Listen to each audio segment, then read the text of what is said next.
Another Wednesday, another time to be impacted by geopolitical musings for global leaders on Armagate Radio Communications. I'm your host, Abiodun Barry. It's great to have you. Thanks for clicking. Yes, and in line with the vision of Armagate of enabling transformational leadership in the nations around the world, we continue to give you top-notch and spot-on geopolitical analysis and insights to empower you to optimize cross-border decisions for your organizations. We support you to proactively navigate the unpredictable world of engagements so that risks and uncertainties are mitigated adequately to ensure the attainment of organizational goals. We exist to take you further. We exist to enable you to transform positively. That's why we are here. We are here to impact you. And talking about the weekend, we had sports, female sports, Nigeria winning the AFCON, and we had England retaining the female English crown at the expense of world champions Spain. And the conversation continues. Nigeria's talent as regards football is something that cannot be discounted, and you see the likes of Brazil and Argentina that churn out the likes of the quality of talent that Nigeria has, the natural talents, and they are doing quite considerably well with their football.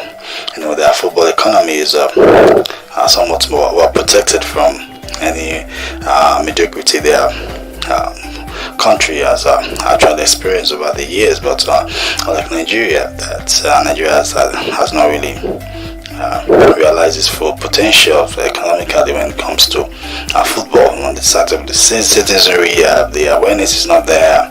The business side of things is not actually in the conversations of our citizens. The level of awareness is not there, unlike where you have in Brazil, that you have citizens becoming sponsors and having deals with talents, looking out for all those talents in the street and the neighborhood, and trying to put their money to where they believe that the talent will blossom into elite quality, and it's actually helps the sports economy, the football economy, and that talent is produced, is nurtured, reaches its potential, and the investor, the citizen, also smiles on, and that level of awareness is lacking in a country like Nigeria. And that's on the citizen side. And talking about the government side too, the level of investment is abysmal, and government at times charge ridiculous fees at the grassroots, fees that will not really amounts to something considerable in government coffers, but the level of exclusion those fees cost is very, very damaging. Okay, somewhere like the practice pitch of the National Stadium in Lagos, you have to pay 50,000 to use it for 1.5 hours, and if you can't afford it, that means you're excluded. Okay, that means that talents will not be nurtured at that point in time. All right, so it's not as if the level of revenue that's going to bring is going to be significant for government, but the exclusion that it actually causes is something that's significant and continues to impact the level of development of football and sports in Nigeria. Okay, from Brazil you have 50 million euro players straight out of Brazil. Alright, someone like Neymar, I could recall, I think he was sold from Santos to Barcelona for like 50 million euros, I could recall. Okay, but in Nigeria, in Africa, hardly really get a 1 million euro player, and when they get to Europe, in under 1 year, they are worth 30 million, 40 million. Nigeria, Africa, we're losing money in the football value chain. Okay, coming to the is to step up and understand that football is a business, and football can be used to positively engage the youth and create a domino effect in the economy and put food on the tables of ordinary Nigerians. Okay, and for citizens, that level of awareness must be there. That's okay. If I want to make an investment, and I can make an investment in football and sports, invest in that person, that talent, and it's going to be a win-win situation for everybody. Recall that we had a whole quarter of program on sports and the geopolitical economy, and we talked about the business side of things concerning sports, and also the geopolitical side of things. Sports as geopolitical tool, sports as political tool, diplomatic tool. All right. So, and I think Nigeria has to really go beyond just winning tournaments and really reap the full benefits of what football and by extension sports has become in the global order. So congratulations to the girls on winning the 10th WAFCON, and inspiration for younger ones, upcoming ones, to even go further now, win the global crown.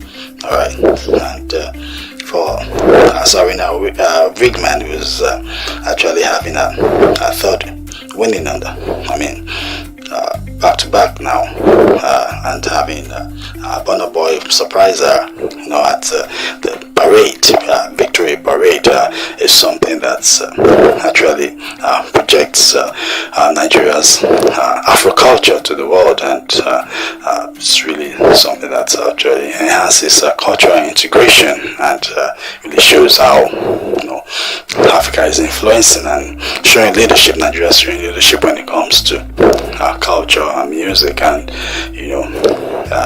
when it comes to political leadership, I don't think we are being consulted. I don't think we were consulted, because we don't have that kind of quality when it comes to political leadership. But in other spheres, we are usually consulted. Okay, I think we can do much better.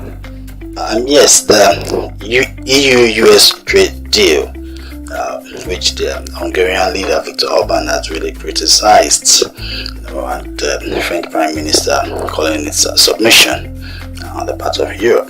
Okay, actually represents a rebalancing of the trade and economic relationship between the world's two largest economies. Okay, recall that President Trump, on resumption of his second term, has gone about trying to reorder the global trade, or reordering global trade.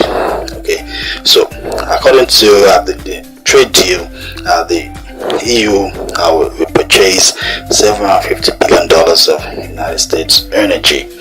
Okay, and we also make a new investment, all this by the year 2028. Okay, and this has the tendency of pushing United States towards energy dominance. All right, so we know President Trump has a goal of reaching energy dominance for the United States. All right, and also reduce the level of dependence on adversarial energy. Countries like Russia, Iran, and so on. So the European Union, we now have the leverage, the leeway to depend less on to be able to win away from Russian and Iranian oil, adversarial oil, as it were. All right. So of course the trade deficits with the EU will also be narrowed for the US. So you have prospects for United States farmers, ranchers, fishermen, manufacturers who will be able to increase their exports and having more business opportunities. So you have that elimination of all EU tariffs on United States industrial goods exported to the EU.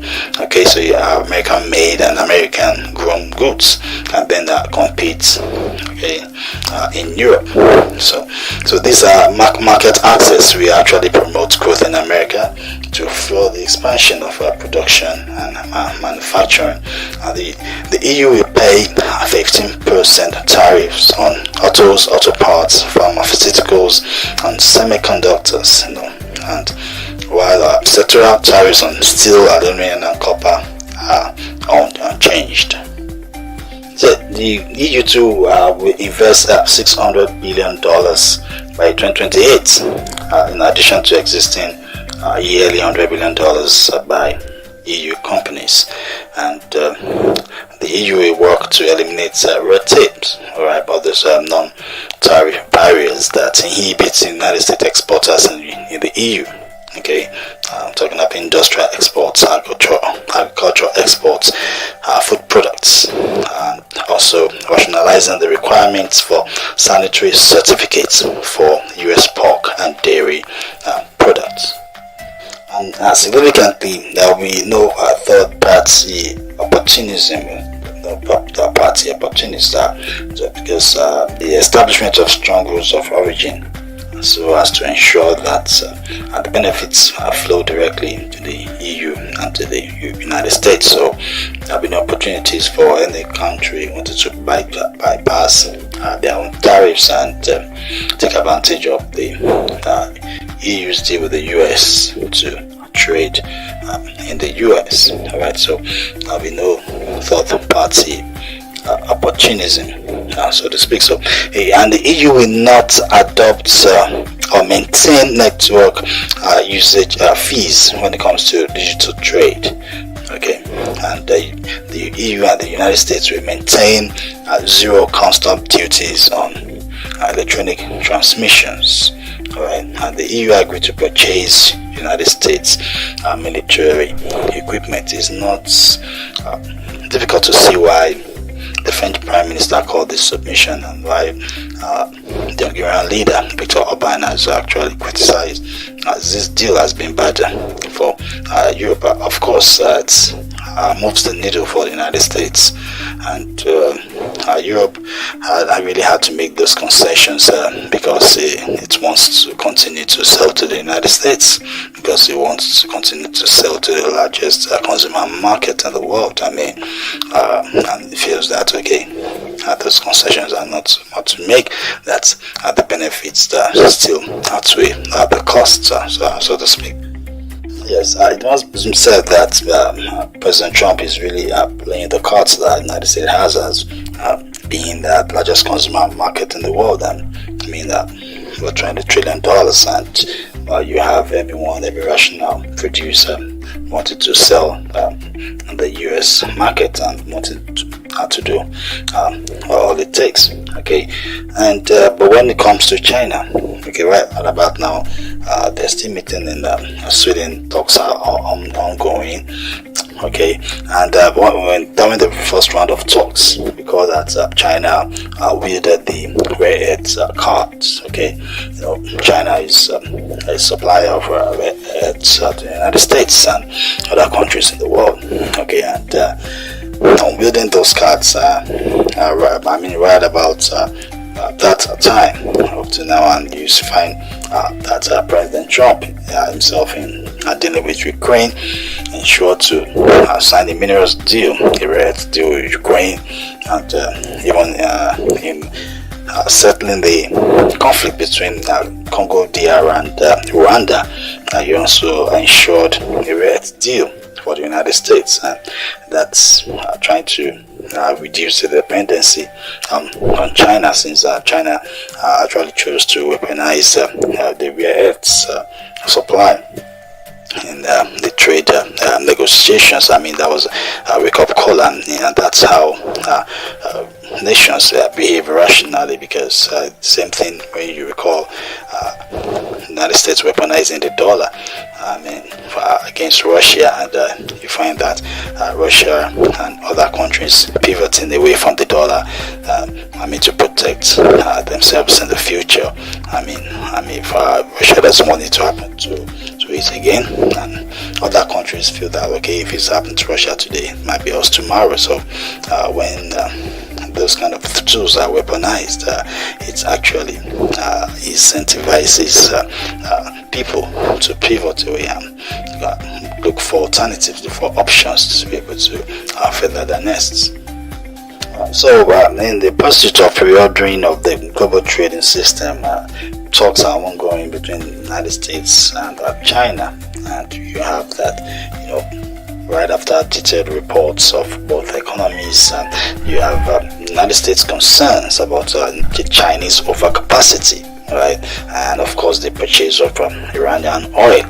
Okay, because that's the funds Iran uses to fund his military activities of his proxies of Hamas, Hezbollah, the Houthis, and the Shia militants in Syria and Iraq. Okay, so also concerns of the sale of dual-use technology tools, dual-use tools to Russia. Okay, tools that can be used for both civilian and military purposes. All right, so and being sent to Russia under the guise of civilian supplies, but with the knowledge that they are actually being used to fuel the war in Ukraine. All right, so those are United States concerns that concerns China, which are being addressed as the trade talks are ongoing. And the United States trying to achieve the objectives of reducing the trade deficits, right, and increase manufacturing in the United States, the reshoring of the economy, and of course, like I said, the risk in decoupling from China in critical sectors, especially the rare earth sector. Okay. And of course, the United States will be interested in energy patronage, and it assures that it can actually integrate that into the trade deals, as it has shown in the deal with Japan and the European Union. Okay. So let's see how well China will play its cards. Bear in mind that China really needs the United States now, as it's experiencing slow growth.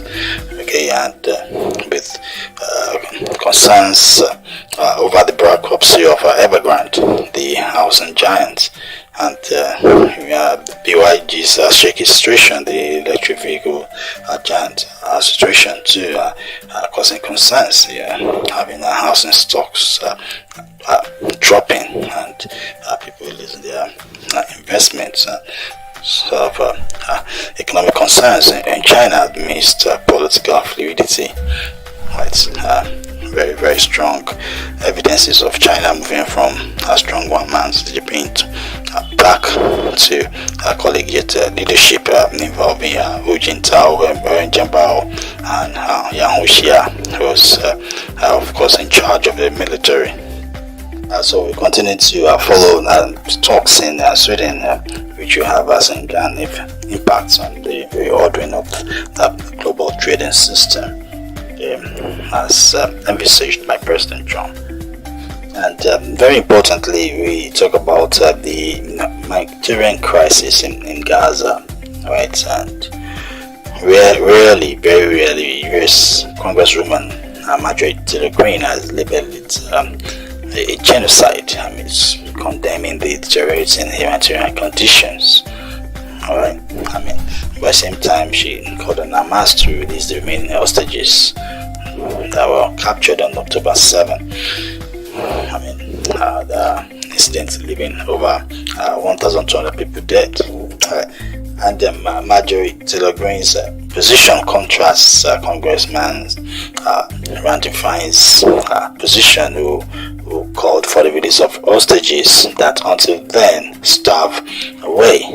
Okay, and he is termed the Gaza starvation narrative a Muslim terror propaganda. So Marjorie Taylor Greene actually criticized Randy Fine and saying the statement he posted was an awful statement that will actually cause more anti-Semitism, that actually cause more hatred for the Jews that he's seeking to protect, right? So, and according to reports, Randy Fine was actually dropped from a list of candidates endorsed by the pro-Israel US lobby organization IPAC following his posts. I mean, maybe recognizing that he will actually become a liability for them. I mean, taking things too far. I mean, a massive overreach with that post. Okay, and the United Nations yesterday actually called the situation in Gaza as one step away from being classified as a famine.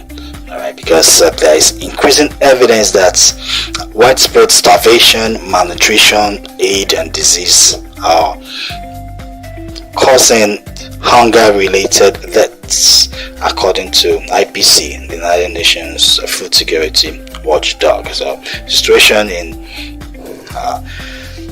Gaza is there, and the world must come together to actually ensure that the food gets to the people. Okay, Israel has rejected their claims of intentional starvation. I mean, citing poor coordination and aid flows, and saying that Hamas has been hijacking the food convoys and stealing food, by making it difficult for food to reach the intended people. Right. So, but President Trump now has put pressure on Israel, bringing attention to the humanitarian crisis, to the starvation, right? And Israel has pledged to resume food airdrops, okay, and allow pauses in fighting to let humanitarian aid trucks into Gaza. Alright, and on Sunday, over 100 trucks actually made it into Gaza.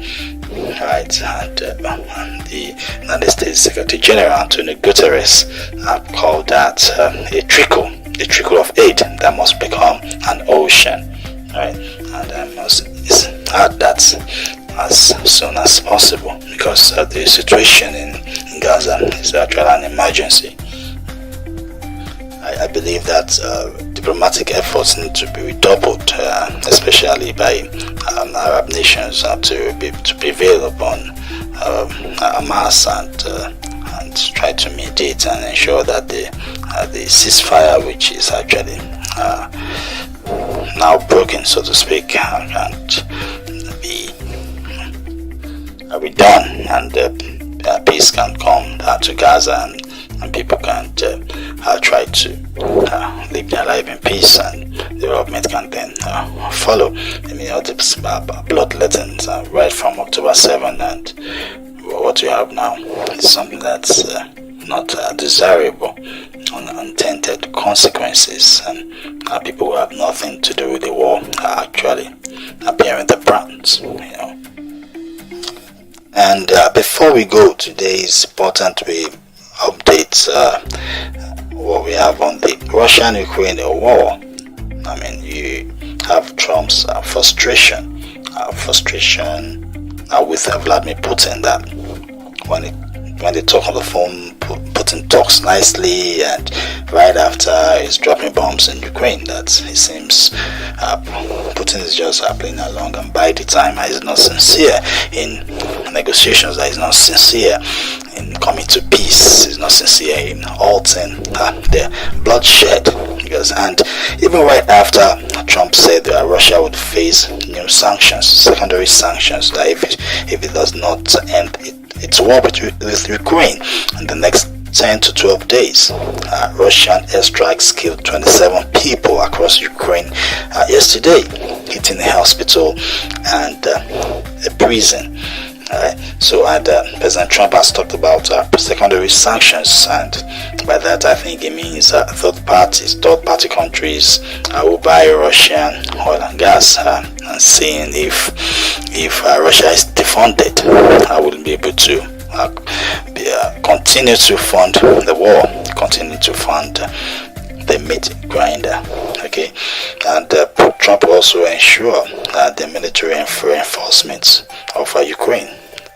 So that's to make military victories very costly. costly for Russia. All right, and so that's to incentivize its continuation of the war. And Russia's goals of the militarization of Ukraine, of Nazification of Ukraine's neutrality, not joining NATO, is something that is there for obvious, something that they've not pretended about. And the military advantage, is actually coming at enormous cost. The military advantage Russia is having on the battlefield, churning out victory after victory, is coming at enormous costs. And I think Russia itself has actually transformed its economy into a wartime economy. Meeting productions at levels they've never had before. And just stopping the war abruptly, we actually mean transiting to the conventional economy to a peacetime economy, and that will also come with some cost. And the period of transition, the transition costs will be wear down on the economy, so to speak. And of course, Russia's concerns that the ceasefire might just be a ploy to buy time, that it's going to be a ceasefire, okay? There'll be no military supplies, there'll be no recruitment, no training for Ukrainian soldiers, so that it will not be some sort of a ploy to buy time, to be strengthened, to be able to attack Russia. And of course, Russia also has concerns about Zelensky's legitimacy, because that Zelensky, the leader of Ukraine, that his tenure has actually expired, and is actually now ruling Ukraine using martial law. Okay, so, and Russia said that Zelensky can negotiate, but if it comes to agreement, that he might not be the one to sign, so that there'll be no contention in future that he didn't have the legitimacy to sign that. So that no future leader will contend whatever document, whatever agreement signed, so that by citing that Zelensky was not at that time the legitimate leader, okay, and that elections are supposed to have been held, but Zelensky is citing wartime actually postponed elections indefinitely, and is actually leading Ukraine using martial law. Okay, and the Nobel Peace Prize is an obsession for President Trump. And you find presidents that have said it to his face that they have actually nominated him for it, to possibly massage the ego of the leader of the largest consumer market in the world. And the US markets can make producers wealthy, yes, of course. So that's actually a card that President Trump actually plays, even when trying to negotiate peace. All right, so it's ways access to the US market. All right, but this meat grinder of a conflict which consumes 5,000 to 7,000 Russian and Ukrainian youths weekly. It's something that has to stop. It has to stop. This is a war.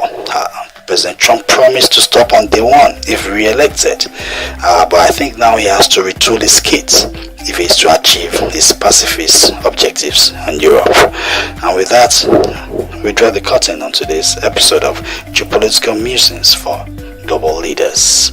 And please do remember that at Armorgate, we are always ready to help and support organizations to work optimally, creating frameworks and processes for optimization of resources and attainment of goals.